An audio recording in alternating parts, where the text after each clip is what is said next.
Welcome to Final Evolution Fiction, where today we'll be talking about To Wish Upon a Star, a zombie story. Now be warned, this is about zombies, so there will be some graphic content. I started out with a basic premise. What if you saw a zombie early on in the zombie apocalypse and recognized it for what it was? If you used the time before society broke down to go shopping and prepare your home, you could potentially survive for years. Luke, a 22-year-old sci-fi, fantasy, and comic book geek, lost his parents 4 years earlier in a car accident.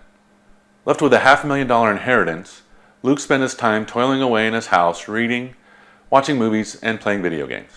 Luke was bored with life, so one night he wished upon a star for something exciting to happen, and a few weeks later something did. While driving home one afternoon, he saw the car in front of him hit somebody and got out to help.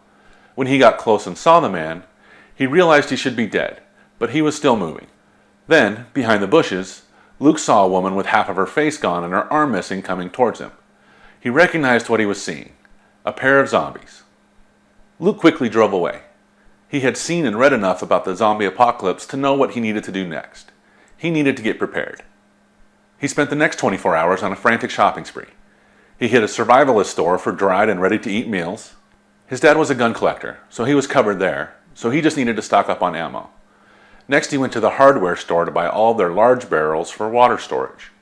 That night, he went to the all-night stores to stock up on general healthcare, toiletries, batteries, and random home supplies. He bought cartloads of dried and canned food and stocked up on some sweets.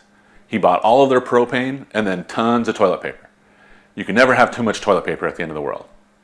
When the regular stores opened again, he went to the survivalist store for more food. In a few trips to the hardware store, he bought up their supply of car batteries, a few solar kits, propane, heaters, and enough wood to board up his house. His last stop was a motorcycle shop to get some thick leather clothes. He then returned home, boarded up the downstairs windows and doors, and then finally got some sleep. Over the next few days, he got the inside ready. If the zombies got in downstairs, he was ready to barricade himself in upstairs.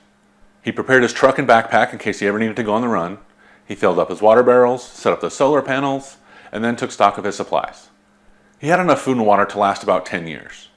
With a solar panel set up, he was able to stay entertained watching movies and playing video games. With his various electric and propane heaters, he could even stay warm in the winter. He was all set. He holed up in his house for the next few months while the world descended into chaos. Before the world ended, he was friends with a boy a few houses down. One day he noticed his little sister and brother trying to escape, but the car wouldn't start and the zombies were getting close. He steps in and saves them, bringing them back to his house. The sister, Bev, is only a few years younger than him and they get along well. The younger brother, Brock, is basically catatonic. With the extra mouths to feed, Luke calculates that they could survive 5 years on his supplies if they're careful.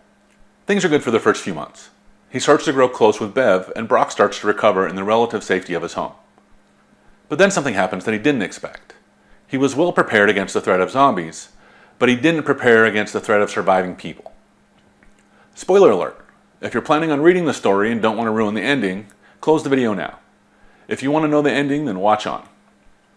A group of about 30 people show up in the spring, scavenging house by house.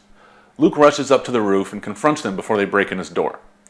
They talked peace, but Luke could see them getting their shooters into place. When one of them takes a shot, Luke retaliates and sends them on the run. Luke and Bev build up the barricade on the stairs in case they come back later. That night while they were sleeping, they returned. They broke in the door downstairs and left the radio playing full blast to draw on the zombies. Eventually the music stopped, but by then the damage was done. The downstairs was filled with the dead.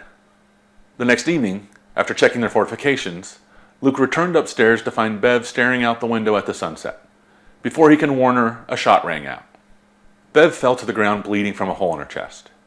Brock walked in just in time to see his sister die in Luke's arms.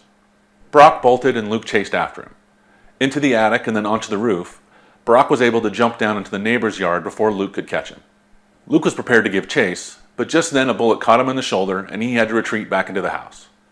Back inside and weak from loss of blood, he closed his eyes and rested in the bottom of the closet. When he heard shuffling, he opened his eyes to see Bev, now a zombie, reaching to take a bite out of his leg. Luke was too slow and she got a mouthful of flesh. Luke shot her in the head and dragged himself to his bedroom window. He knew he was done for. He pulled back the curtain so he could stare at the night sky one last time. He pulled out his gun and put it under his chin. He saw a shooting star tear across the sky and smiled. He made a wish and pulled the trigger. Interested in the full story? To Wish Upon a Star is available now on Amazon. Thanks for tuning into this edition of Final Evolution Fiction. You can leave me your comments below or subscribe for future videos on original fiction, comic book, and music video ideas.